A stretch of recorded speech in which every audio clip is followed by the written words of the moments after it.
lot of kids our age don't like coming to school, but I know for sure that we like coming to school.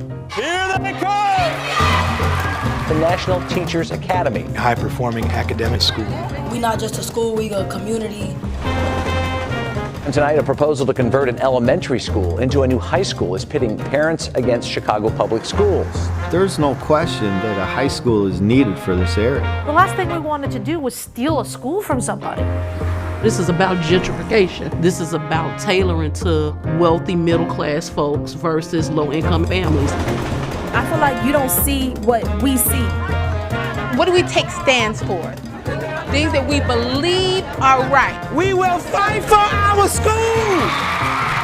Starting today, we will be ignored no longer.